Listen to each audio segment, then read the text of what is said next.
এবং judicial officer নিয়োগ করা হচ্ছে এই কাণ্ডে, এবং বেসিক্যালি লজিক্যাল ডিসক্রিপেন্সির মতো বিষয় নিয়ে যখন অভিযোগ সামনে আসে। দেখুন, সুপ্রিম কোর্টে আজ যেভাবে এসআইআর প্রসেসে বিচার বিভাগকে অতিরিক্ত দায়িত্ব দেওয়া হয়েছে, এটা একটা বাংলার মানুষের এই ভোটাধিকার রক্ষার লড়াইতে এটা একটা ঐতিহাসিক জয়, হিউজ ভিক্টরি। বাংলার মানুষ যারা বৈধ ভোটার, যাদের নাম কাটার চক্রান্ত চলছে, মৃত্যুর মিছিল চাপিয়ে দেওয়া হয়েছে, হ্যারাসমেন্ট করা হচ্ছে, বয়স্ক থেকে অসুস্থকে এনে লাইনে দাঁড় করানো হচ্ছে, এবং তারপর লজিক্যাল ডিসক্রিপেন্সির নাম করে একের পর এক লোককে ডেকে নিয়ে যাওয়া হচ্ছে, লাইনে দাঁড় করিয়ে দেওয়া হচ্ছে। তার পরিপ্রেক্ষিতে মাননীয় মুখ্যমন্ত্রী মমতা বন্দ্যোপাধ্যায়ের নেতৃত্বে তৃণমূল কংগ্রেস বাংলার মানুষের পাশে দাঁড়িয়ে যে লড়াইটা দিয়েছিল, কার্যত সেই লড়াই মান্যতা পেল এবং বিজেপি ঠিক করে দেয়া জাতীয় নির্বাচন কমিশনের লোক নয়। এখন এই এসআইআর প্রসেসে লজিক্যাল ডিসক্রিপেন্সি, অন্যান্য ক্লেম, অবজেকশন যা নথি আছে সেগুলো বিচার বিভাগ এবং কলকাতা হাইকোর্টের প্রধান বিচারপতি যাদের দায়িত্ব দেবেন সেই জুডিশিয়াল অফিসাররা খতিয়ে দেখবেন। এটা মমতা বন্দ্যোপাধ্যায়ের নেতৃত্বে, অভিষেক বন্দ্যোপাধ্যায়ের সেনাপতিত্বে তৃণমূল কংগ্রেস বাংলার মানুষের স্বার্থে চেয়েছে, মান্যতা পেয়েছে, এবং এটা একটা ঐতিহাসিক জয়। এবং সুপ্রিম কোর্ট এটা অন্তত বুঝেছেন যে এই নির্বাচন কমিশন সুষ্ঠুভাবে এসআইআর পদ্ধতি করছেন না। নির্বাচন কমিশনকে একের পর এক চিঠি দিয়েছেন মমতা বন্দ্যোপাধ্যায়, উত্তর পর্যন্ত দেয়নি, কারণ ওনাদের কাছে কোনো উত্তর নেই। এহেন পরিস্থিতিতে মাননীয় মুখ্যমন্ত্রী নিজে সুপ্রিম কোর্টের প্রধান বিচারপতির এজলাসে সওয়াল করেছেন 1, 2, 3, 4 করে অসঙ্গতির পয়েন্টগুলো দিয়ে। সুপ্রিম কোর্ট সেগুলিকে মান্যতা দিয়ে হস্তক্ষেপ করেছিলেন, বেশ কিছু নির্দেশও দিয়েছেন, এবং আজকে যেটা তারা দিলেন, অর্থাৎ এই যে লজিক্যাল ডিসক্রিপেন্সির নামে এত লোককে ডেকে এনে নানা রকম ছুতো করে নাম কাটার চেষ্টা, নিজেদের লোক বসিয়ে, সেগুড়ে বালি, অর্থাৎ জুডিশিয়ারির লোক, জুডিশিয়ারির প্রতিনিধি এটা খতিয়ে দেখবেন। যা যা ক্লেম আছে, যা যা অবজেকশন আছে, আর লজিক্যাল ডিসক্রিপেন্সির নামে কারুর বাবা বন্দ্যোপাধ্যায় লিখতেন, ছেলে কেন ব্যানার্জি লেখে, কারুর ব্যানার্জিতে জের পর ডবলই, কারুর ব্যানার্জিতে কেন জের পর আই, কার নামের মধ্যে কোথায় কুমার শব্দটা আছে, কার কবে কুমার শব্দটা নেই, এই গোটা বিষয়টা এবার আদালত নির্ধারিত ব্যক্তিরা, জুডিশিয়াল অফিসাররা, তারা খতিয়ে দেখবেন।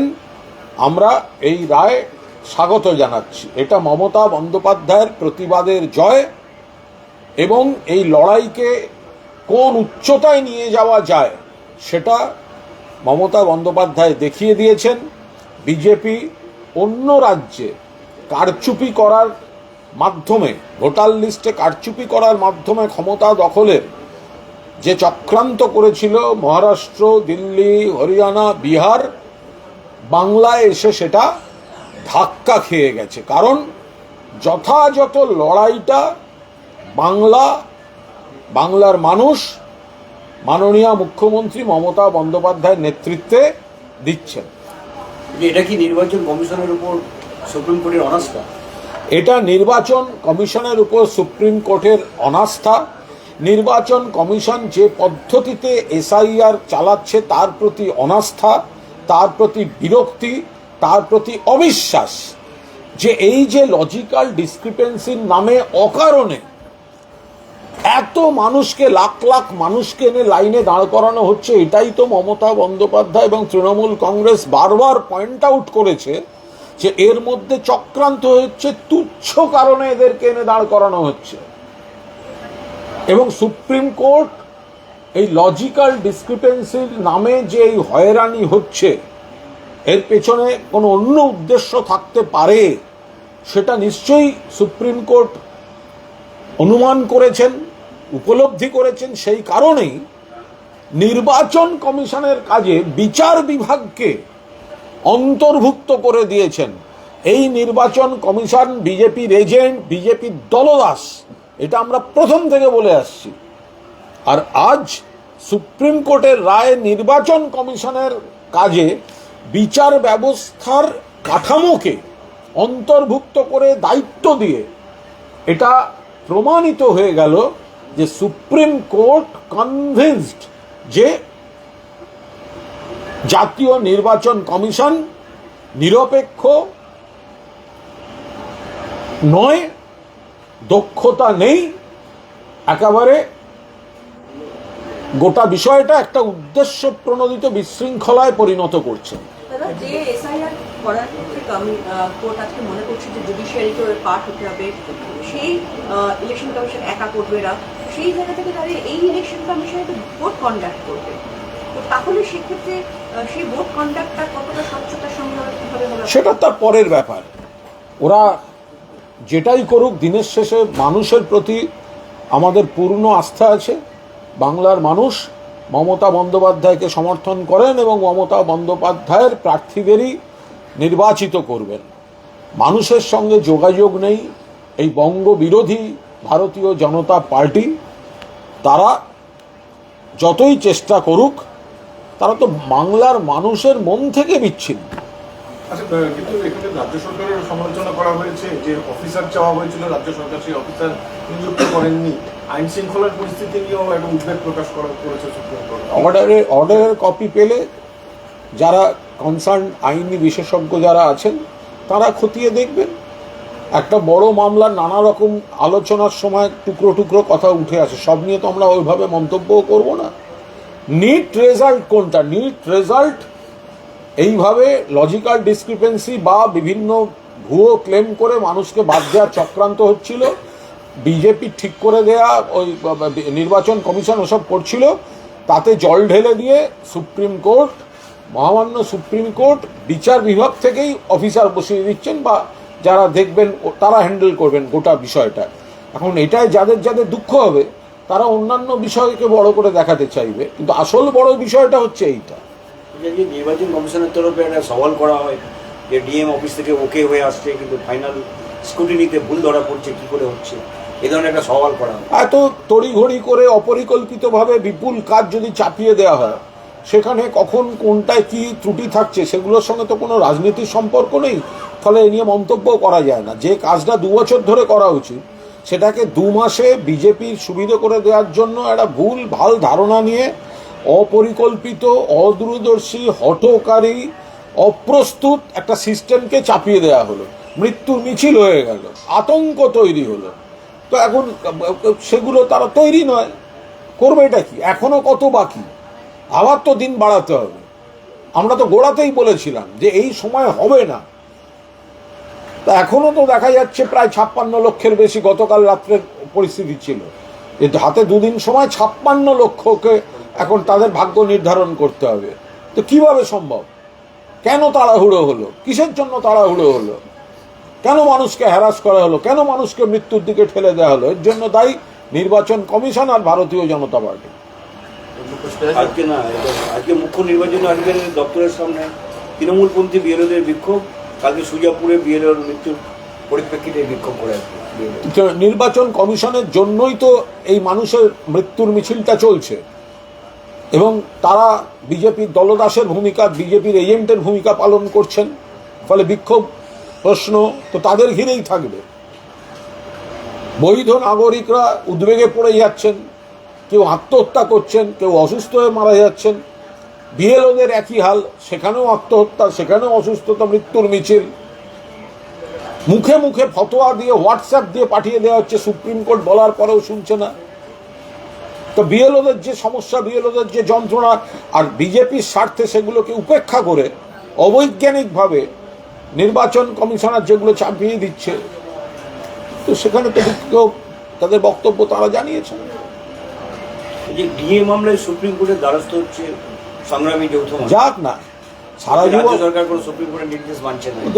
যেখানে ইচ্ছে যাক, যেখানে ইচ্ছে যাক।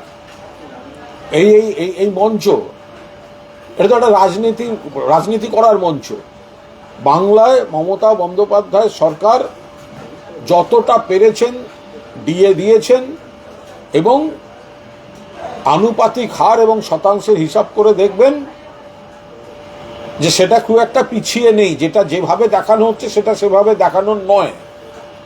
2, ডিএ সরকারি কর্মচারীদের মৌলিক অধিকার নয়। 3, রাজ্যের 1,96,000 কোটি টাকা বকেয়া রেখে দিয়েছে কেন্দ্র।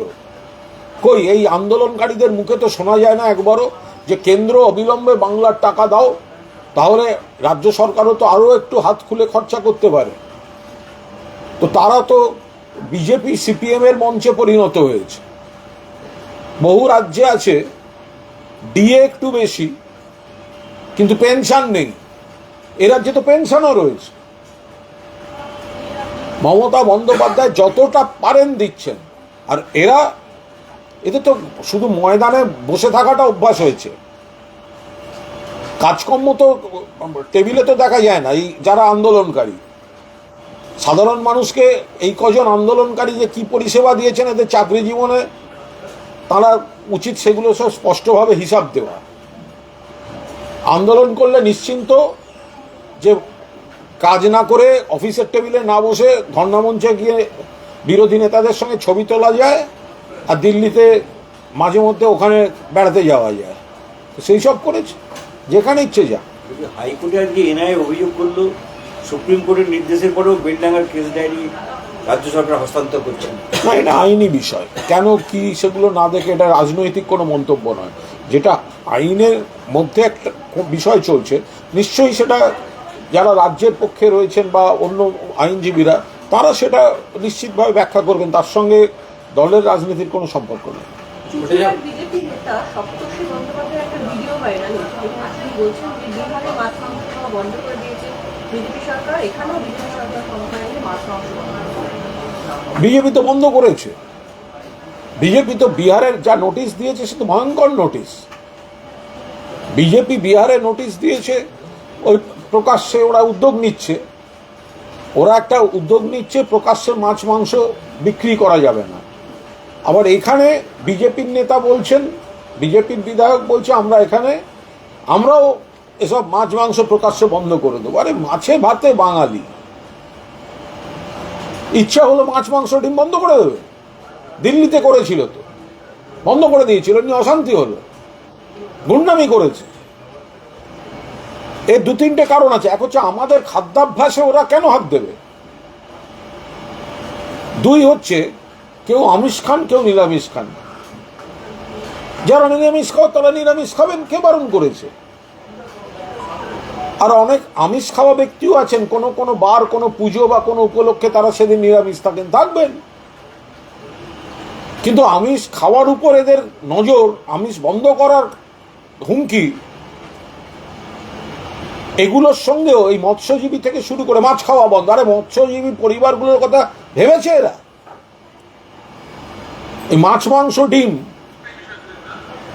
এই বিপুল কর্মসংস্থান, একটা অর্থনীতি রয়েছে এর মধ্যে। বিজেপি বাংলার সংস্কৃতিকে হিট করছে, ঐতিহ্যকে হিট করছে, খাদ্যাভ্যাসকে, জীবনযাত্রাকে হিট করছে। তাহলে এই বিজেপিকে কেউ আপনারা মিনিমাম 1 ইঞ্চি জমি দেবেন? যারা ক্ষমতাতে তো আসবেই না, তার আগেই বড় বড় কথা বলছে মাছ মাংস বিক্রি করতে দেবো না। আজকে ফেসবুকে আপনি একটা গুরুত্বপূর্ণ পোস্ট করেছেন, একটা আইনজীবীর নাম সেখানে নিয়েছেন, এবং সিপিএমের রাজ্য কমিটিতে একজন মহিলা আইনজীবী তিনি অভিযোগ করছেন। ব্যাপারটা একটু আলোচনা করবেন। আমাদের কাছে একটা অভিযোগ এসেছে যে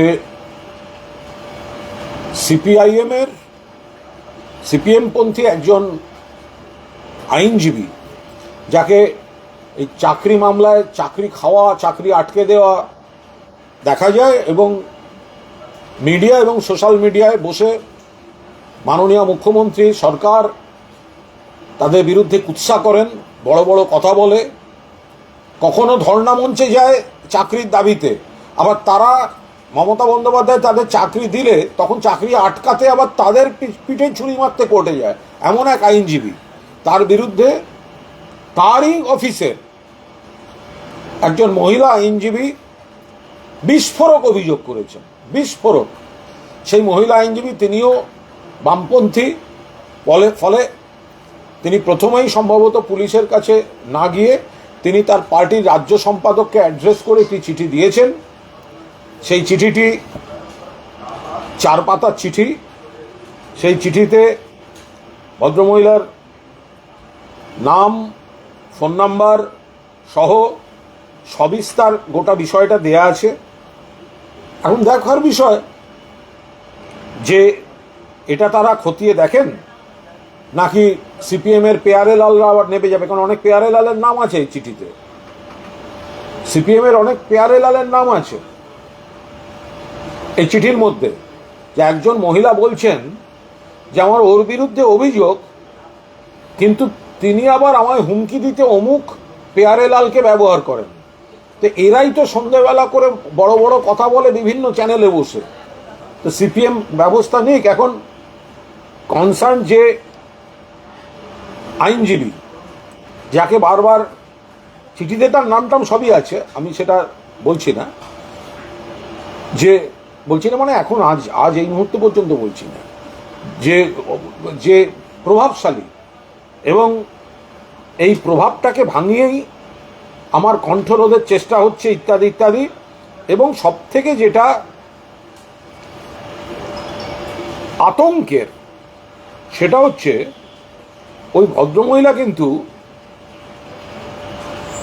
অত্যন্ত আতঙ্কে ভুগছেন। সেই চিঠি থেকে কিন্তু একদম স্পষ্ট যে একটা বড়সড় আতঙ্কে ভুগছেন, কারণ তিনি এই খারাপ কাজগুলো সামনে এনেছেন এবং তার সঙ্গে খুব খারাপ কিছু হতে পারে এই ধরনের কথাও কিন্তু চিঠিতে লেখা আছে। ফলে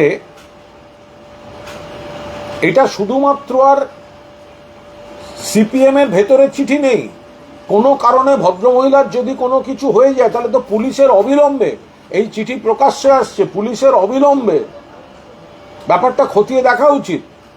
ভদ্রমহিলা যেহেতু সিপিএম করেন তাই প্রথমেই হয়তো তিনি অফিসিয়ালি প্রশাসনের কাছে আসেননি, পার্টির কাছে ন্যায় বিচার চেয়েছেন।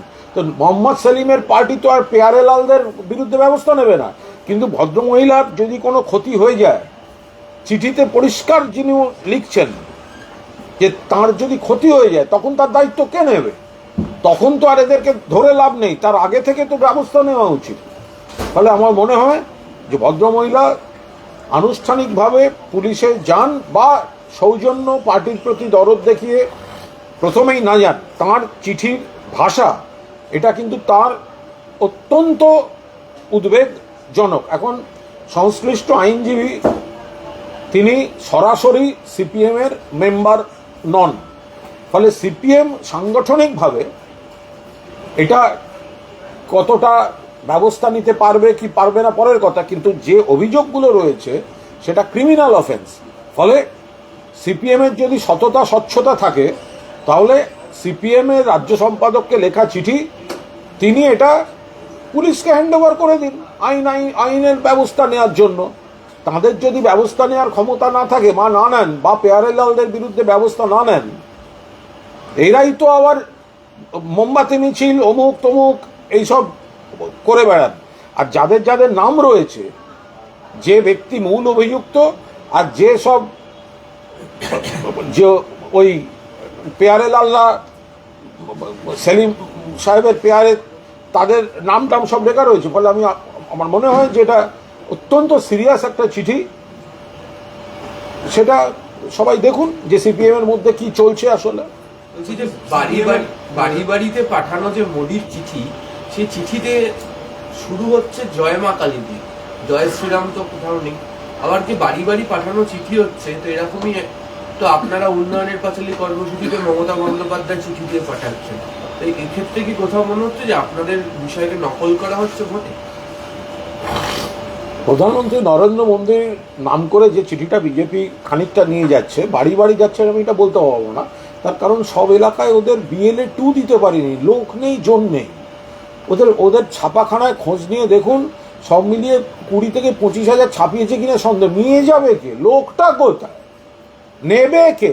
দেবে কাকে? তোর প্রধানমন্ত্রীর চিঠি বসালেই তো আর হলো না। অর্ধেক জায়গায় BLA 2 দিতে পারেনি, আর ওই চিঠিতে শ্রীরাম, জয় শ্রীরাম আর নেই, জয় মা কালীতে ফিরে এসছে। বাংলার বকেয়া, বাংলার 100 দিনের কাজ, বাংলার আবাসের টাকা, বাংলার 1,96,000 কোটি টাকা, সেসবের কোনো উল্লেখ পর্যন্ত নেই ওই চিঠিতে। কেন্দ্রের বঞ্চনা, প্রতিহিংসা, সেগুলো নিয়ে একটি শব্দও নেই। এবং কিছু অসার বস্তু এখানে লেখা আছে, এর সঙ্গে বাংলার মানুষের কোনো সম্পর্ক নেই। নকল করা, যেহেতু খবর পেয়েছে যে তৃণমূলের ছেলেরা বাড়ি বাড়ি যাচ্ছে, মমতা বন্দ্যোপাধ্যায়, অভিষেক বন্দ্যোপাধ্যায়ের চিঠি বার্তা নিয়ে ওদেরও শখ হয়েছে, আমরাও বাড়ি বাড়ি যাব। এখন এই ইচ্ছে হওয়াগুলো তো হলো না। তৃণমূলের চিঠি নিয়ে বাড়ি বাড়ি, বুথে বুথে, প্রত্যেকটা বাড়ি, প্রত্যেকটা নাগরিকের কাছে যাওয়ার কর্মী আছেন যারা তৃণমূলের সম্পদ। এখন বিজেপির ইচ্ছে হয়েছে, আর বিজেপির ইচ্ছে হলো, পুজোর ইচ্ছে হয় চিত হয়ে শোয়ার, আর গামছার ইচ্ছা হয় ধোপার বাড়ি যাওয়ার। ওদের লোক নেই, জন নেই। প্রধানমন্ত্রীর নামে একটা চিঠি পাঠিয়েছে, যারা BLA 2 দিতে পারে না, বুথে তাদের নিজস্ব লোক নেই, তো কোথায় যাবে? ওই 4টে ছাপিয়ে পাবলিসিটির জন্য করছে একটা দিশাহীন চিঠি, তৃণমূলকে নকল করতে যাচ্ছে, কিন্তু সেটাকে কার্যকর করার কাঠামোটাও তো ওদের নেই। ওদের একটা গোষ্ঠী, ক্ষমতাসীন গোষ্ঠী গিয়ে কোনো একটা জায়গায় যদি যায়, গিয়ে বলবে যে এই চিঠি নিন, আর ওই বাড়িতেই দিলীপ ঘোষের লোকেরা গিয়ে বলবে চিঠি ফেরত দিন। এই তো বিজেপি। বলছি যে সিপিএম এর তো রাজ্য কমিটির বৈঠক হচ্ছে, সেই বৈঠকে একটা কথা উঠে এসেছে যে মমতা বন্দ্যোপাধ্যায়ের এই বেকার ভাতা এবং লক্ষ্মীর ভান্ডারের বরাদ্দ বৃদ্ধি সমস্ত হিসেব ঘেটে দিয়েছে, এটা বলতে শোনা গেছে আলোচনার ভেতরে কোনো কোনো নেতাদের। তখন সিপিএম একটা লুপ্তপ্রায় শ্রেণীর একটা বিষয়। এখন মমতা বন্দ্যোপাধ্যায়ের সামাজিক সুরক্ষা স্কিমগুলোকে ওরা প্রথম থেকে অপমান করেছে, বিজেপি, সিপিএম এরা। তারপর যখন ক্রমশ বুঝতে পারছে যে এটা মানুষের কত উপকারে লাগছে, মানুষ দুহাত তুলে গ্রহণ করছেন, তখন ওরাই অন্য রাজ্যে সেগুলোকে আবার নকল করার চেষ্টা করেছে। তো এখন সিপিএমের বৈঠকেও যদি এইসব আলোচনা হয় তো ভালো কথা। তো বুঝতে পারছি যে মমতা বন্দ্যোপাধ্যায়ের কাজগুলোকে অকারণ সমালোচনা করা মানে আত্মঘাতী কাজকর্ম করা। মানুষ উপকার পাচ্ছেন, তারা তো এইসব কুৎসায় একদম খুশি নন, ফলে সিপিএম আরো জনবিচ্ছিন্ন হয়ে যাচ্ছে। আপনার একটা ফেসবুক পোস্ট যে রাজ্য কমিটিতে যা, সিপিএমের রাজ্য কমিটিতে যা যা আলোচনা হচ্ছে আপনার কাছে তাড়াতাড়ি চলে আসছে।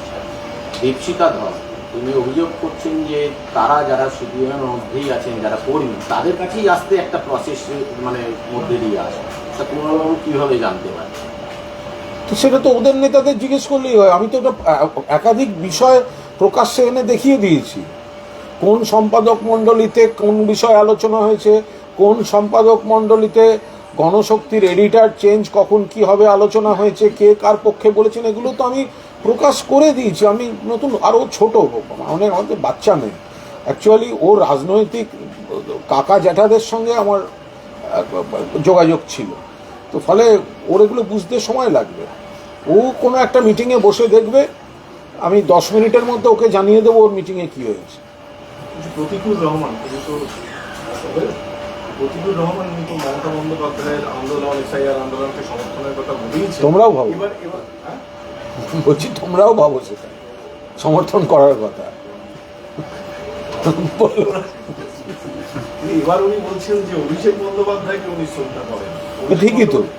অভিষেক বন্দ্যোপাধ্যায়ের বিরুদ্ধে তিনি প্রার্থী ছিলেন, তো এবার 2026-এর আগে তিনি বলছেন অভিষেক বন্দ্যোপাধ্যায়কে শ্রদ্ধা করেন। এই বিষয়টাই অভিষেক বন্দ্যোপাধ্যায় ডায়মন্ড হারবারের সাংসদ, দাপুটে সাংসদ, নিবিড় জনসংযোগ এবং সারা বছর জনকল্যাণমূলক কর্মসূচি, মানে বিভিন্ন পরিকাঠামোগত উন্নয়ন থেকে শুরু করে, যদি আপনি লকডাউনের সময় দেখেন বাড়ি বাড়ি খাবার পৌঁছে দেয়া, তারপরে সেই এখন সেবাশ্রয়, এর বাইরে অজস্র উন্নয়নমূলক কাজ। ফলে অভিষেক বন্দ্যোপাধ্যায়ের বিরুদ্ধে দাঁড়াতে কই সিপিএমের বড় কোনো নেতার তো হিম্মত হলো না, যারা বড় বড় কথা বলে। মোহাম্মদ সেলিমের তো হিম্মত হলো না ডায়মন্ড হারবারে দাঁড়ান, উনি তো ঘুরে ঘুরে দাঁড়ান, ঘুরে ঘুরে দাঁড়ান, ঘুরে ঘুরে ঘুরে ঘুরে। ছোটবেলায় দোলনা চড়তেন মনে হয়, হ্যাঁ, তো ঘুরে ঘুরে দাঁড়ান। তো এখন হিম্মত তো হলো না, মুখে অভিষেকের সমালোচনা করব কিন্তু ওখানে যেতে পারবো না। ওনার যেসব পেয়ারেলালরা যারা আছে, যারা সব সব বিরাট বিরাট ব্যাপার, যাদের ভয়ঙ্কর, শুধু মানে কথা বলতে আছে, কাজের বেলায় অষ্টরম্ভা, সংগঠন, এলাকা, পাড়ার ক্লাবে বসারও চেয়ার নেই। তো এখন সেই সমস্ত তাদের তো কারোর হিম্মত হলো না কি অভিষেক বন্দ্যোপাধ্যায়ের বিরুদ্ধে, কুৎসার সময় আছে দাঁড়াবার, তখন তো প্রতিকুর রহমানকে এগিয়ে দেওয়া হয়েছিল। এবং আমি যতদূর জানি প্রতিকুরকে তো একটা গাড়িও দেওয়া হয়নি বোধহয় পার্টির থেকে। সে বেচারা ওর কাছ থেকে কার টু হুইলারে চড়ে অর্ধেক দিন ঘুরে বেরিয়েছে, গাড়ি তো পেয়ারেলাল নয় নিয়ে ঘুরেছে পার্টি। তো এখন প্রতিকুর রহমান পার্টির কর্তব্য পালন করেছে, লড়েছে তো বটে ছেলেটা তার মতো করে। এখন ওর পার্টিটা যদি জনগণের দরবারে প্রত্যাখ্যাত থাকে, ওর নেতারা যদি ডোবায়, তো প্রতিকুর রহমান লড়েছেন এবং তিনি সেটা লড়তে গিয়ে আরও বেশি করে বুঝেছেন যে অভিষেক বন্দ্যোপাধ্যায় এলাকায় একটা গভীর ছাপ ফেলেছেন, মানুষের মনের মধ্যে প্রবেশ করেছেন। লকডাউনের বাড়ি বাড়ি খাবার থেকে শুরু করে সেবাশ্রয়, বিভিন্ন জায়গায় পরিকাঠামোগত উন্নয়ন, মানুষের পাশে থাকা। তো সেই হিসেবে এত 7.5 লাখ ভোটে জেতা সাংসদ, তো তিনি সৌজন্য দেখিয়েছেন, সম্মান দেখিয়েছেন, যেটা বাস্তব সেটা বলেছেন প্রতিকুর রহমান।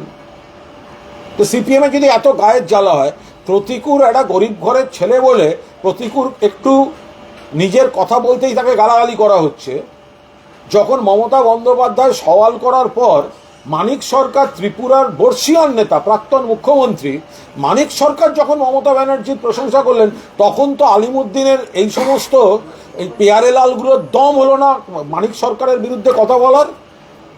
প্রতিকুর একটা সাধারণ ছেলে, লড়াই করে উঠে আসছে, গরিব ছেলে, সফট টার্গেট, তাকে সিপিএমের সব ওই ফেসবুক বিপ্লবীগুলো তাকে মেলাইন করতে নেমে গেছে। আরে যেটা মানিক সরকারও ঠিক মনে করেছেন বলেছেন, যেটা প্রতিকুরও ঠিক মনে করেছে সেটা প্রতিকুর বলেছে। এখন প্রতিকুর সফট টার্গেট, কারণ সিপিএমে গরিব লোক, গরিব ছেলের জায়গা নেই। সিপিএমের এখন সব গাড়ি বাড়ি ওগুলো সব ব্যাপার আছে।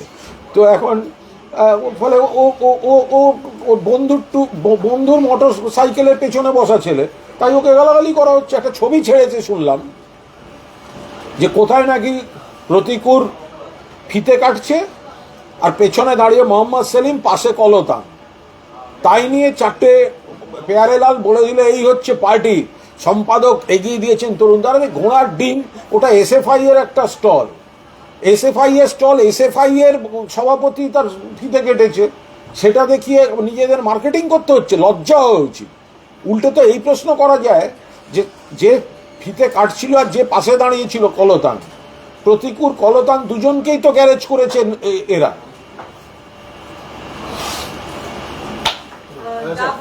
আরে সিপিএম এর রাজ্য সম্পাদক এখনো নিজে জানেন না কোথায় লড়বেন। এমএলএ হওয়ার শখ, এর বাড়ি, ওর হোটেল, রাত বিরেতে ঘুরে বেড়াচ্ছে, ঘুরঘুর ঘুরঘুর ঘুরঘুর। ভ্যালেন্টাইন্স উইকটা পুরো মন বুঝতে বুঝতে কাটিয়ে দিলেন। আর যে সমস্ত পেয়ারেলালগুলোকে সাজিয়ে গুছিয়ে সামনে ফেলছেন, তাদের একজন তো পার্টিকে বলেছে আমি এবার দাঁড়াবো না, আর হারবো না, অনেক হয়ে গেছে, মুখ দেখাতে পারবো না এবার। একজনকে নাকি আগের বারের জামানত জব্দের জায়গা থেকে সরিয়ে এনে 3-4 মাস আগে বলা হয়েছে আপনি অমুক জায়গায় তুমি দাঁড়াবে, তুমি এখন থেকে ঘুরতে শুরু করো। ওদের পেয়ারে লাল বা পেয়ারি লাল, তো সেই জন্য তাকে টাইম দিয়ে পাঠিয়ে দেওয়া হচ্ছে অমুক জায়গায়। বাকি তরুণ প্রজন্মকে তারা হচ্ছে তাদের সেভাবে দেখা হচ্ছে না, তাদের বলা হচ্ছে না। এই তো সিপিএমের পার্টির অবস্থা। ওই সমস্ত আগুন পাখি, হেলিকপ্টার, সাবমেরিন যাদের নাম, বুক বাজিয়ে বলতে পর্যন্ত পারছে না কোন কোন জায়গায় লড়বো, লড়লে আমি আমার বাড়ির বুথটাতে পর্যন্ত পার্টির ক্যান্ডিডেটকে লিড দেওয়াতে পারবো কিনা, এদের আবার কথা। ডাবগ্রাম ফুলবাড়ি থেকে গৌতম দেব তিনি বলেছেন আর দাঁড়াবেন না, আর তাতে শিখা চ্যাটার্জি বলেছেন তার পক্ষে এই ডামকে আছে না। শুনুন, গৌতম দেব কি বলেছেন আমি তার মধ্যে কত কমেন্ট করব না। গৌতম দেব অত্যন্ত একজন সিনিয়র নেতা। তিনি যদি কোনো সিদ্ধান্ত বা কোনো বক্তব্য রেখে থাকেন, তার সঙ্গে কারোর ভয়ে ফয়ের কোনো সম্পর্ক নেই। কিন্তু এরাই সিপিএমের বিরুদ্ধে দীর্ঘকালীন লড়াই দিয়েছেন, ওখানে একটা সরকারকে পরিবর্তন করেছেন, একটা প্রজন্মকে প্রতিষ্ঠা করেছেন মমতা বন্দ্যোপাধ্যায়ের নেতৃত্বে। বিভিন্ন সাংগঠনিক এবং প্রশাসনিক দায়িত্বে কাজ করেছেন গৌতম দেব। এখন তিনি কি করবেন না করবেন তিনি তার কথা বলেছেন। ফলে হঠাৎ কেউ একটা বলে দিল যে এর সঙ্গে ভয় ভয়ের কোনো সম্পর্ক নেই। এই যে বিজেপিকে আমরা দেখেছি যে বিভিন্ন দল থেকে প্রার্থী নিয়ে তারা প্রার্থী করে দিয়েছেন, রাতারাতি এরকম ঘটনা ঘটেছে, দিল্লিতে গিয়ে জয়েন করে প্রার্থী হয়েছে। এবার বিজেপি যেটা তাদের প্রার্থী তালিকার ক্ষেত্রে করছে যে প্রতি কেন্দ্রে 3 জন করে প্রার্থীর নাম চূড়ান্ত করছে, ওখান থেকে মানুষের বা সংগঠনের মতামত নিয়ে একজন করে দিচ্ছে। তো প্রশ্নটা হচ্ছে যে মানে এই যে রেডিমেড প্রার্থীর ওপর আস্থা না রাখতে পারে এবার কি তাহলে সাংগঠনিকভাবে প্রার্থী বাঁচতে চাইছে, হোমমেড প্রার্থী বাঁচতে চাইছে বিজেপি?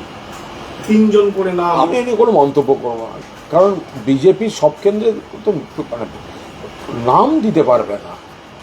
বিজেপি মানে কি?